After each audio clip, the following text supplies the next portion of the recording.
جنید صاحب سے نہیں کرتے، ہم سوال ان ذمہ داران سے کرتے ہیں جنہوں نے ان کے ہاتھ میں ممبر و محراب اور مائکروفون پکڑا دیا. جب وہ خود تسلیم کرتے ہیں، ایک طرف کہتے ہیں میں جاہل ہوں، دوسری طرف ساتھ ہی کہتے ہیں دن میں 3 درس بھی دیتا ہوں. آپ جاہل ہیں تو آپ علم حاصل کیجئے. کتنے سال ہو گئے آپ کو دین کی طرف آئے ہوئے، آپ علم حاصل کیجئے، علماء کی مجلس میں آئیے، قرآن و حدیث کا علم حاصل کیجئے. یعنی بغیر علم کے کسی کو ممبر پہ بٹھا دینا یہ خود ایک جرم ہے. مجھے یاد ہے ہمارا ایک پٹھان دوست ہے اسلام آباد میں، وہ کہتا میں جماعت کے ساتھ گیا شیخ صاحب تو مجھے انہوں نے زبردستی کھڑا کر دیا، بیان کرو. میں نے کہا میں تو ڈرائیور ہوں، میں کیا بیان کروں گا؟ کہتا نہیں بیان کرو. کہا مجھے کچھ نہیں آتا. کہا کچھ نہ کچھ تو بیان کرو. میں مسجد میں بیٹھ کے واللہ آپ کو یہ واقعہ سنا رہا ہوں. تو کہا مجھے اس نے جب کھڑا کر دیا مجبوراً، اب کچھ آتا بھی نہیں تھا، میں کھڑا ہو گیا. میں نے کہا بسم اللہ الرحمن الرحیم، اللہ تعالیٰ کا بڑا شکر ہے اللہ نے مجھے انسان بنایا. اللہ تعالیٰ کا بڑا شکر ہے اللہ تعالیٰ نے مجھے مسلمان بنایا. اللہ پاک کا بڑا شکر ہے اللہ نے مجھے پٹھان بنایا. السلام علیکم ورحمۃ اللہ. جب آپ اس طرح جوہال کو مائک پکڑا دو گے تو وہ کیا کہے گا؟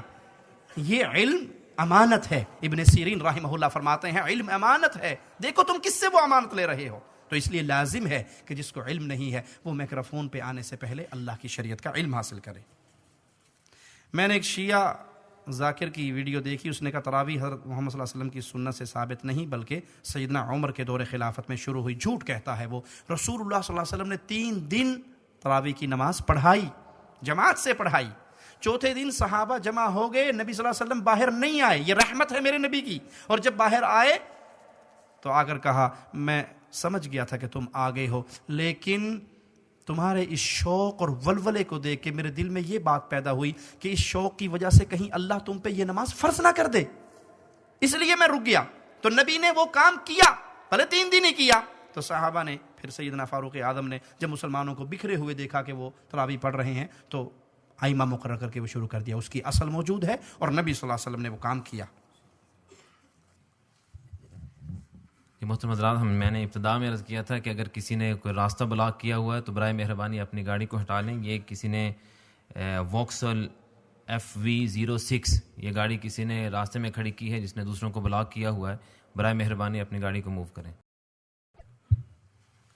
8 رکعت تراویح سنت ہے. اگر ثابت ہے تو سیدنا عمر نے 20 رکعت تراویح کا حکم کیوں دیا؟ صحیح حدیث کے مطابق سیدنا فاروق اعظم نے 8 رکعت کا ہی حکم دیا. اگر کوئی انسان انگلینڈ میں فوت ہو جاتا ہے، اس کا جنازہ غائبانہ پاکستان میں پڑھا جاتا ہے. عموماً دیکھنے میں یہ آیا ہے، مگر کوئی پاکستان میں فوت ہوتا ہے تو اس کا غائبانہ جنازہ ادھر نہیں پڑھا جاتا کیونکہ وہ غریب بندہ ہے، اس لیے یہاں کوئی نہیں پڑھتا. یہاں والا امیر ہوتا ہے، سارے پیچھے پڑھتے ہیں. کیا یہ رسم ہے؟ اگر رسم نہیں تو یہ فرق کیوں ہے؟ غائبانہ نماز جنازہ کسی مسلمان کی ڈیتھ ایسے ملک میں ہوگی جہاں اس کا جنازہ نہیں ہوا، تو مسلمان اس کا جنازہ پڑھیں جیسے نجاشی کا پڑھا گیا. لیکن جب کسی مسلمان کا جنازہ ہو گیا، کسی ملک میں بھی ہو گیا، مسلمانوں نے پڑھ لیا، اسے دفنا دیا، اب باقی مسلمان اس کے لیے دعائے خیر کریں. یہی راجح قول نظر آتا ہے، واللہ اعلم. کیا ہے یہ سوال؟ پاکستان میں خارجی کون ہیں اور طالبان صحیح شریعت لا رہے ہیں؟ خوارج کی نشان یہ ہے وہ جو کبیرہ گناہ کی وجہ سے لوگوں کو کافر قرار دے دیں، کبیرہ گناہ کی وجہ سے مسلمان حکمرانوں کو کافر قرار دے دیں، یہ خوارج کی نشان یہ ہے. اور جو طالبان شریعت کا نفاذ کر رہے ہیں وہ قرآن و حدیث کی شریعت کا نفاذ نہیں ہے بلکہ وہ خاص اپنے فرقے کے لیے محنت ہے، اور اس کے بے بہا ہمارے پاس دلائل موجود ہیں. اہل توحید علماء کو کوئٹہ میں آ کے انہوں نے قتل کیا ہے صرف اس وجہ سے کہ وہ توحید اور سنت کی بات کرتے ہیں. قندھار کے اندر بہت سارے سلفی علماء کو انہوں نے جیلوں میں ڈالا ہے، مارا ہے. اور ایک قندھار کے محمد قندھاری ایک عالم تھے جو بنوری ٹاؤن سے فارغ ہونے کے بعد الحمدللہ انہوں نے میری کچھ CD سنی اور وہ اہل توحید میں اہل الحدیث میں شامل ہوئے.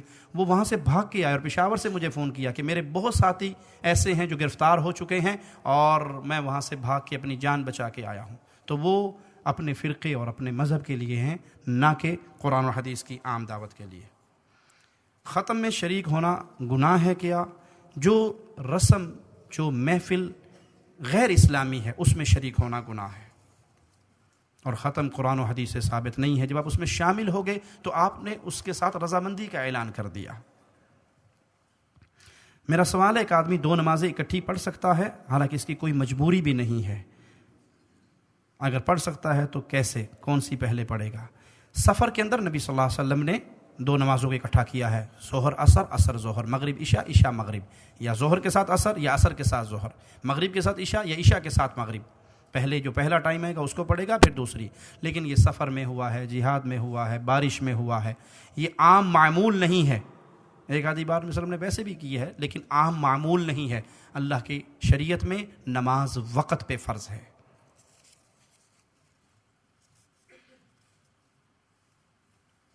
کوئی مسلمان یا والدین فوت ہو جائیں یا رشتہ دار، تو ان کے لیے قرآن کا ختم کروانا چاہیے. سنت سے ثابت نہیں ہے. ان کے لیے مغفرت کی دعا کیجیے. نبی صلی اللہ علیہ وسلم نے فرمایا جب انسان مر جاتا ہے تو اس کا علم جو پڑھا کر گیا، صدقہ جاریہ جو کر کے گیا، نیک اولاد جو اس کے لیے دعا کرتی ہے، یہ ثواب اس کو ملتا ہے. واللہ اعلم.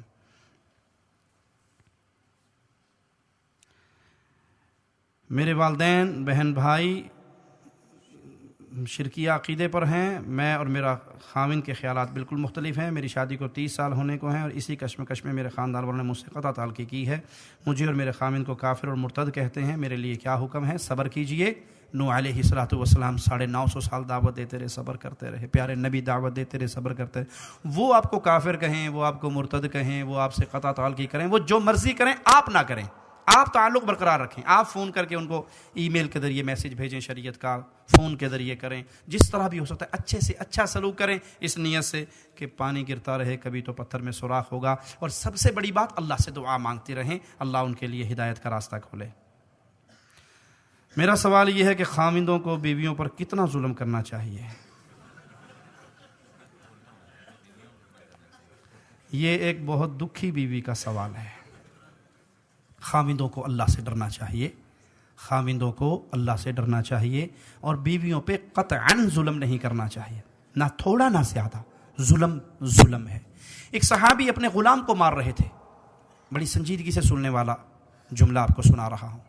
ایک صحابی غلام کو مار رہے تھے. نبی صلی اللہ علیہ وسلم پیچھے سے آ رہے اور اسے کہہ رہے بس کر، چھوڑ دے، نہ مار، بس کر، چھوڑ. اور وہ غصے میں پٹائی کرتے جا رہے ہیں. جب صحابی قریب آئے، اللہ کے نبی صلی اللہ علیہ وسلم قریب آئے اس صحابی کے، تو کہا تو اس اپنے غلام پہ جتنی طاقت رکھتا ہے، تیرا اللہ تجھ پہ اس سے کہیں زیادہ طاقت رکھتا ہے. تو اس کو جتنا مار پیٹ سکتا ہے نا، تیرا جتنا کنٹرول ہے، تیرا غلام ہے، کون روکے گا تجھے؟ لیکن نہ بھولنا تو اللہ کا غلام ہے. تیرا اللہ تجھ پہ اس سے کہیں زیادہ طاقت رکھتا ہے. وہ صحابی تھے، تڑپ اٹھے. اللہ کے نبی صلی اللہ علیہ وسلم، میں اس کو آزاد نہ کر دوں؟ آپ نے کہا بہت اچھی بات ہے. کہا جو میں نے تجھے مارا ہے، اس کے بدلے میں تجھے آزاد کرتا ہوں. جملہ سنیے پیارے نبی صلی اللہ علیہ وسلم کا. کہا اگر تو اس کو آزاد نہ کرتا تو میں ڈرتا تھا اس کے ہر عضو کے بدلے تیرے عضو کو آگ پکڑ لیتی. بیویاں آپ کے پاس مظلوم ہیں، مجبور ہیں، ان کے ساتھ پیار کیجیے، محبت کیجیے. پیارے نبی صلی اللہ علیہ وسلم نے فرمایا تم میں سب سے بہترین وہ ہے جو اپنی بیوی کے ساتھ بہترین ہے، اور میں اپنی بیویوں کے ساتھ بہت بہترین ہوں. تم میں سب سے بہترین وہ ہے جو اپنی بیویوں کے ساتھ بہترین ہے، اور میں اپنی بیویوں کے ساتھ بہت اچھا سلوک کرتا ہوں. وہیں پہ جہاں بھائیوں کو یہ درخواست ہے، وہیں پہ بہنوں کے لیے پیغام ہے. پیارے نبی صلی اللہ علیہ وسلم نے فرمایا 4 کام جو عورت کر لیتی ہے، جنت کے سارے دروازے کھل جائیں گے، جہاں سے مرضی جنت میں چلی جائے. 4 کام کون سے؟ فرض نماز، فرض روزے، نفلی نمازوں کا حکم نہیں، فرض نماز، فرض روزے، عزت کی حفاظت، خاوند کی اطاعت. 4 کام. 5واں کام نہیں عورتوں کے ذمہ. 4 کر لے جنت کھل گئی. اس 4 کاموں میں میری بہن سب سے اوکھا کام جو ہے نا، وہ خاوند کی اطاعت ہے.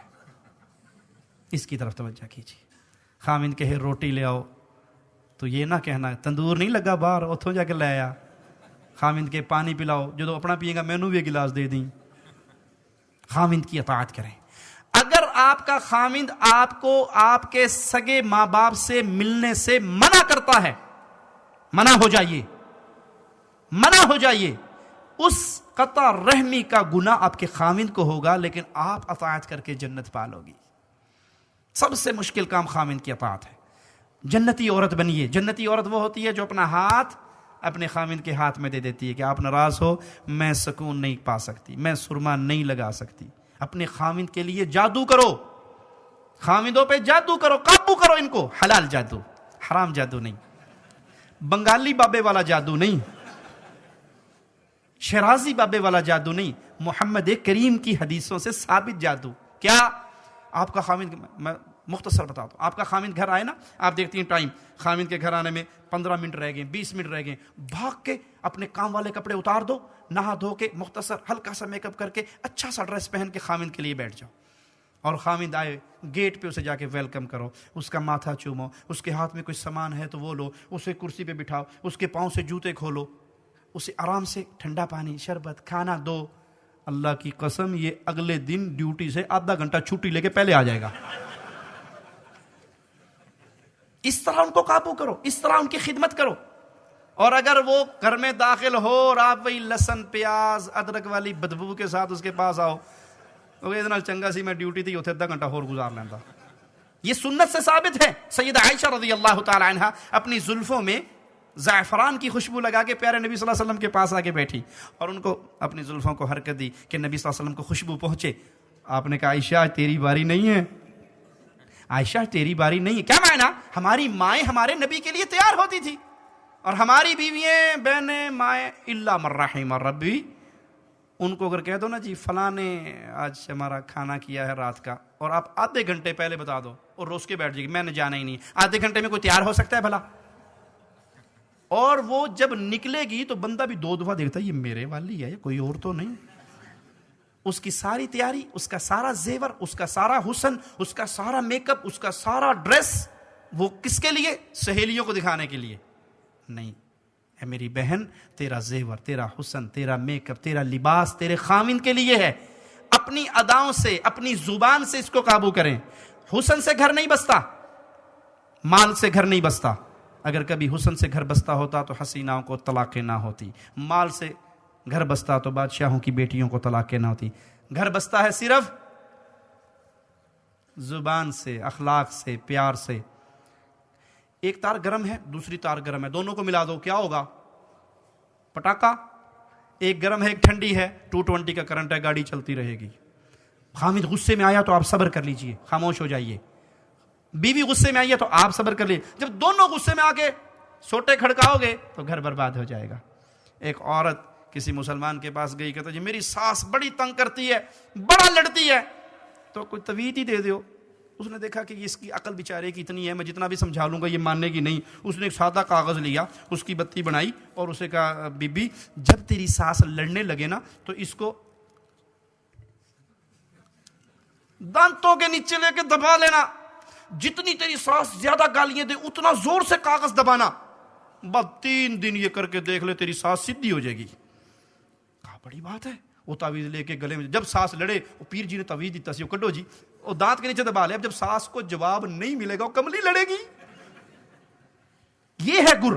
اپنی زبان بند کیجئے، پیار اور محبت کے اظہار کو عام کیجئے، انشاءاللہ گھروں میں سکون ہوگا. ربیع الاول کے اس مبارک مہینے میں ہمارے ارد گرد میلاد کی محفلیں سجائی جاتی ہیں. قرآن و سنت کی روشنی بتائیے کہ اس طرح کی محفلوں کا انعقاد، اس میں شرکت اور نعت خوانی کے مقابلے کی کیا حیثیت ہے؟ یہ سب بدعات ہیں جو نبی صلی اللہ علیہ وسلم کی سنت سے ثابت نہیں ہے. نہ یہ محفلیں منعقد کروانی چاہیے اور نہ ان میں شریک ہونا چاہیے. خصوصاً خواتین کے لیے کیا حکم ہے؟ جس طرح مردوں کے لیے اس میں شامل ہونا جائز نہیں، اسی طرح خواتین کے لیے بھی جانا جائز نہیں. اور خواتین تو ویسے ہی بیچاری علم سے تھوڑی سی دور ہوتی ہیں تو جلدی وہ بدعات اور بری باتوں کی بے علمی کی وجہ سے رسیہ ہو جاتی ہیں. آپ پاکستان میں جہاں پڑھاتے ہیں، جو آپ کا سکول ہے اس کا پتہ بتا دیں. نہیں، میں پاکستان میں نہیں پڑھاتا، میں سعودیہ میں ہوتا ہوں. آپ نے اپنے بیٹے کو داخل کروانا ہے تو شیخ ذکاء اللہ سے رابطہ کیجئے. ہمارے مختلف مدارس ہیں، وہاں اپنے بچوں کو داخل کروا دیجئے. جس شہر میں ہوں گے وہاں کا مدرسہ بتا دیں گے. ایک مرد جس نے غیر مذہب عورت سے 16 سال پہلے نکاح کیا، پھر 6-7 سال میں 2-3 مرتبہ طلاق دی، پھر رجوع کیا، پھر طلاق دی، 8 سال اس سے رجوع نہیں کیا، کہ 8 سال کے بعد اس کا نکاح قائم ہے؟ انا للہ و انا الیہ راجعون. جس نے کسی غیر مسلم سے شادی کی جس میں یہودی اور نصرانی شامل نہیں ہے تو اس کی وہ نکاح ہی نہیں. اگر کسی ہندو سے کرتا ہے، کسی مشرک سے کرتا ہے تو وہ نکاح نہیں ہے، اس نے جو کچھ کیا زنا کیا. اگر وہ یہودی اور عیسائی لڑکی ہے تو اس میں لازم ہے کہ وہ عقیدتاً یہودی اور عیسائی ہو. آج 95% یہود و نصارہ نہیں ہے، کمیونسٹ ہیں. وہ دین کو مانتے ہی نہیں ہے، دین پہ ان کا ایمان ہی نہیں ہے. نان مسلم کتابی لڑکی سے، اہل کتاب کی لڑکی سے شادی ہونے کے لیے شرائط ہیں. صرف یہودی کہہ کہ آپ شادی نہیں کر سکتے کہ یہودی اہل کتاب شادی کرو، شرائط ہیں اس کے لیے. اور پہلی شرط ہے کہ وہ یہودی ہو یا عیسائی ہو، مذہبی طور پہ اس کا مذہب صحیح ہو، کمیونسٹ نہ ہو. آج تو اکثریت کمیونسٹوں کی ہے. دوسری بات، وہ فاحشہ اور بدکار نہ ہو. فاحشہ لڑکی سے شادی نہیں ہو سکتی، بدکار لڑکی سے، بھلے وہ کتابی بھی ہو تب بھی فاحشہ بدکار لڑکی سے شادی نہیں ہو سکتی. اور بھائیو، شادی صرف شادی نہیں ہے، آگے پوری نسل ہے. اگر آپ نے لڑکی مسلمان چنی تو آپ کی نسل مسلمان رہے گی، اور اگر آپ نے شادی میں لڑکی کا حسن و جمال دیکھا، دین نہیں دیکھا، تو آپ کی نسل کہاں جائے گی؟ آپ کی نسل کہاں جائے گی؟ اس لیے اللہ سے ڈریے اور دیندار لڑکیوں سے نکاح کیجیے.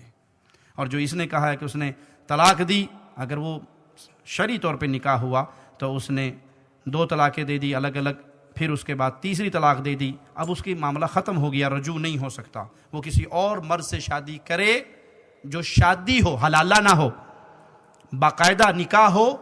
ایک رات کی مولویوں کی زنا کاری کا حصہ نہ بنے کہ کسی مولوی کو دے دیں جی آج آپ حلالہ کر لو اور کل ہمیں واپس کر دینا. یہ حرامہ ہے، یہ زنا. اسے اہل السنہ بھی کہا جاتا ہے، اسے اہل الحدیث بھی کہا جاتا ہے. یہ صفاتی نام ہے، یہ بیسک نیم نہیں ہے ہمارا. اصل نام ہمارا ہوا سماکم المسلمین، ہم مسلم ہیں. لیکن جب مسلم میں بیٹھیں گے اور تعارف کروانا پڑے گا تو ہم کہیں گے بھائی ہم وہ مسلم ہیں جو اصل ہیں، جو کتاب اللہ اور سنت رسول اللہ کو پکڑتے ہیں. ہم نے نبی صلی اللہ علیہ وسلم کو چھوڑ کر اپنے آپ کو دیوبندی، بریلوی، وہابی، سنی، نقشبندی، چشتی، قادری کے سلسلوں میں نہیں بانٹا. ہم نے حدیث رسول کو چھوڑ کر، پیارے نبی کی بستیوں کو چھوڑ کر نہ کسی بستی کو پسند کیا، نہ کسی اور ہستی کو پسند کیا. اگر کوئی شخص قسم اٹھاتا ہے کہ میں قرآن کی قسم کھاتا ہوں یہ کام دوبارہ نہیں کروں گا، اور دوبارہ کر لے تو پھر وہ توبہ بھی کرے گا اور قسم کا کفارہ بھی دے گا. کسی بھائی نے فضائل اعمال کتاب کی حقیقت کے بارے میں پوچھا ہے. میری ڈیٹیل سے اس پہ ایک CD موجود ہے، آپ اس کو سن لیجئے. مختصر یہ کہ اس کتاب کے اندر شرکیہ واقعات بے بہا موجود ہیں، اس کو پڑھنا درست نہیں. فرض نماز کے بعد مشترکہ دعا جائز ہے یا نہیں؟ فرض نماز کے بعد سارے مل کے مشترکہ ہاتھ اٹھا کے دعا کریں، کسی صحیح حدیث سے ہمارے علم کے مطابق جائز نہیں ہے. نبی صلی اللہ علیہ وسلم کی سنت نہیں ہے. نبی صلی اللہ علیہ وسلم کی سنت کیا ہے؟ سلام پھرا آپ نے کہا اللہ اکبر، استغفر اللہ، استغفر اللہ، استغفر اللہ، اللہم انت السلام. یہ پورا آپ کے سامنے دعاؤں کا چارٹ لگا ہوا ہے، یہ دعائیں پڑھیں. جہاں بدعت آتی ہے سنت اٹھا لی جاتی ہے. سنت کیا ہے؟ ہر فرض نماز کے بعد جو بندہ موحد ہو، مشرک نہ ہو، آیت الکرسی کو پڑھتا ہے، مستقل عادت بنا لیتا ہے. پیارے نبی صلی اللہ علیہ وسلم نے فرمایا اس کے اور جنت کے درمیان صرف موت رکاوٹ ہے. یہ سارے 33 دفعہ سبحان اللہ، 33 دفعہ الحمدللہ، 34 دفعہ اللہ اکبر جو صدقہ خیرات کرتے ہیں، سخاوت کرتے ہیں، ان کے اجر سے بھی زیادہ اجر ہے اس کو پڑھنے میں. یہ سنت تھی، یہ سنت ختم ہوئی، بدعت آئی. وہ کیسے؟ السلام علیکم ورحمۃ اللہ، سبحان اللہ، اللہم صلی اللہ، جوتی اٹھائی ہو گیا، نہ اذکار، نہ آیت الکرسی، نہ اللہ کا نام. کیوں؟ بدعت آتی ہے، سنت چلی جاتی ہے. سنت آتی ہے، بدعت چلی جاتی ہے. تو یہ بدعت ہے. سے علم حاصل کرتا رہے گا، ثواب ملتا رہے گا. آپ کسی مسجد میں لائبریری بنا کر چلے گئے، فوت ہو گئے، یہاں سے لوگ علم حاصل کرتے رہیں گے. یہ جو مولویوں نے بنایا ہوا ہے سال ثواب ہے، وہ مدرسے میں مولوی صاحب آ کے بیٹھ جاتے ہیں، کار والا آ کے رکتا ہے، اندر آتا ہے جی 4 قرآن چاہیے، درویش گیڑا مارتا ہے، 4 قرآن اکٹھے کر کے اس کو دے دیتا ہے، اور وہ جا کے مولوی صاحب کی جیب بھر کے گھر چلا جاتا ہے. یہ made in India, made in Pakistan, مولوی کے پیٹ تک جانے والا دھندا ہے. اس کا اس مردے کو فائدہ نہیں ہونا.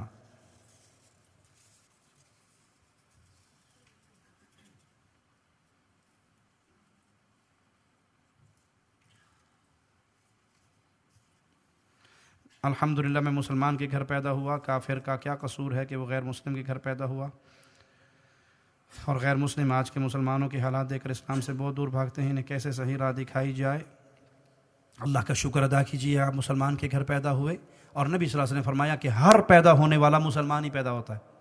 کافر کے گھر بھی جو پیدا ہو رہا ہے وہ مسلمان پیدا ہو رہا ہے، فطرت پہ پیدا ہو رہا ہے. پھر اس کے ماں باپ ہیں جو اس کو مختلف مذاہب میں بانٹ دیتے ہیں.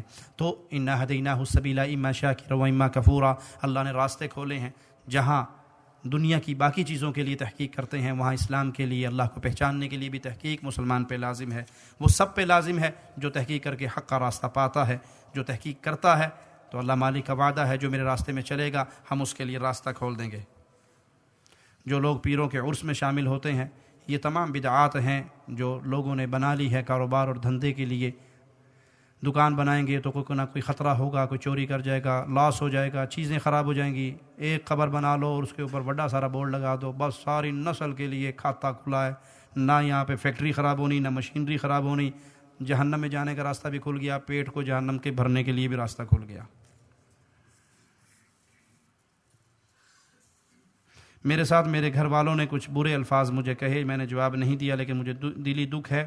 اب مجھے کیا کرنا چاہیے؟ ایک شخص آئے نبی صلی اللہ علیہ وسلم کے پاس اور کہا میرے خانوادے والے لوگ میرے ساتھ برا سلوک کرتے ہیں حالانکہ میں اچھا کرتا ہوں. آپ نے کہا یہی تو نیکی ہے, اگر اچھا کرو تو جی کو جی تو سارے کرتے ہیں نا, وہ آپ کے ساتھ برا سلوک کرے اور آپ اس کے ساتھ اچھا سلوک کریں, یہی وہ نیکی ہے جس کو شریعت نے جس کا حکم دیا ہے. اگر کوئی شخص یہ دعویٰ کرے کہ اس نے خواب میں نبی صلی اللہ علیہ وسلم کا دیدار کیا ہے یا بتایا کہ اسے کسی قریبی رشتہ دار نے دیدار کیا ہے تو ہمارا اس بارے میں کیا رد عمل ہونا چاہیے, کہ ہمیں اس سے تفصیلات معلوم کرنی چاہیے. دیکھیے رسول اللہ صلی اللہ علیہ وسلم کا دیدار اللہ اپنے بندوں کو کسی کو چاہے کرا دے, ممکن ہے, کوئی بعید نہیں ہے, اللہ کی رحمت ہے. لیکن دیدار کرنے والے کے پاس گارنٹی نہیں ہے کہ واقعی یہ رسول اللہ صلی اللہ علیہ وسلم ہے. یہ سچ ہے کہ شیطان نبی کریم صلی اللہ علیہ وسلم کی شکل میں تو نہیں آ سکتا, مر جائے گا مردود, لیکن میرے نبی صلی اللہ علیہ وسلم کی صورت پہ بھی اللہ مالک نے ایسا پہرا دیا ہے کہ شیطان نبی کی صورت اختیار. لیکن شیطان جھوٹ تو بول سکتا ہے نا, شیطان جھوٹ تو بول سکتا ہے. وہ کسی کے روپ میں آ کر کہتے کہ میں اللہ کا رسول ہوں صلی اللہ علیہ وسلم. آپ کے پاس کیا گارنٹی ہے کہ یہ واقعی اللہ کے رسول ہیں صلی اللہ علیہ وسلم؟ اس لیے ممکن ہے کہ اللہ نے اپنے نبی کا آپ کو دیدار نصیب کر دیا, اور ممکن ہے کہ نہ, وہ کوئی اور ہو. دین پورا ہو چکا ہے, اب خوابوں کی بنیاد پہ دین نہیں چلے گا کہ نبی صلی اللہ علیہ وسلم میرے خواب میں آئے اور مجھے کہا یہ کام کرنا ہے, یہ نہیں کرنا. نہیں, وہ ہمارے لیے حجت نہیں ہے. ہمارے لیے حجت کتاب اللہ اور سنت رسول اللہ صلی اللہ علیہ وسلم ہے.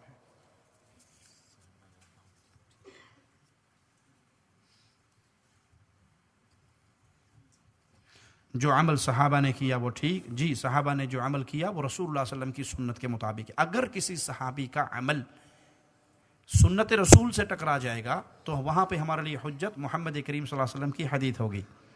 اگر ایسا ہو, صحابی اللہ کے نبی صلی اللہ علیہ وسلم کی حدیث پہ عمل کرتے ہیں, لیکن ہو سکتا ہے کسی صحابی کو کسی حدیث کا علم نہ ہوا ہو, تو ہمارے لیے حجت رسول اللہ صلی اللہ علیہ وسلم کی حدیث ہے. ہاں, اور صحابہ کا وہ فہم ہے جنہوں نے وہ حدیث سنی. پھر اس میں اگر ایک صحابی کا عمل ہے اور باقی صحابہ کی کثرت اس کے خلاف عمل کر رہے ہیں تو وہاں پہ ہم جمہور صحابہ کے قول کو لیں گے. واللہ اعلم. اللہ کے بارے میں کسی کو کیسے یقین دلا سکتے ہیں؟ یعنی کوئی دہریہ اگر ہو تو یہ کائنات, یہ مخلوق, یہ اس کا جسم, اس کا وجود اللہ کی نشانی بول بول کے بتا رہی ہیں. امام ابو حنیفہ رحمہ اللہ کے ایک دہریہ سے مناظرہ ہوا, تو آپ دریا کے کنارے کھڑے تھے, دریا کے پار دہریے کی بستی تھی, تو جو ٹائم طے ہوا تھا اس ٹائم پہ امام صاحب نہیں پہنچے, آدھا گھنٹہ لیٹ پہنچے مثال کے طور پہ. تو دہریہ کہنے لگا مسلمان بنے پھرتے ہو, مسلمان وعدے کے بڑے پابند ہوتے ہیں, آپ اپنے وعدے پہ کیوں نہیں آئے؟ کہا نہیں, اصل میں نے وعدے پہ تو آنا تھا, لیکن میں جب دریا کے کنارے پہ آیا تو کشتی وہاں پہ کوئی تھی نہیں, تو میں کھڑا رہا.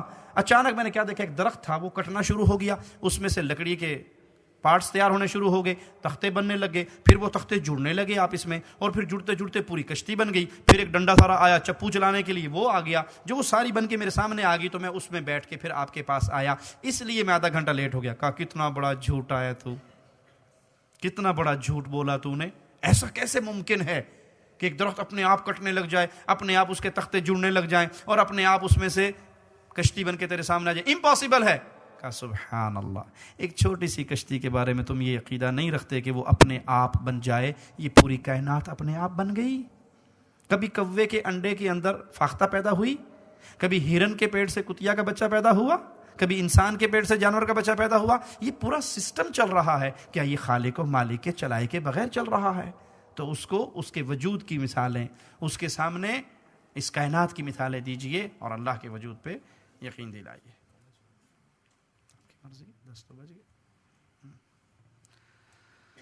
جزاکم اللہ خیر. سبحانک اللہم و بحمدک، اشہد ان لا الہ الا انت، استغفرک و اتوب الیک.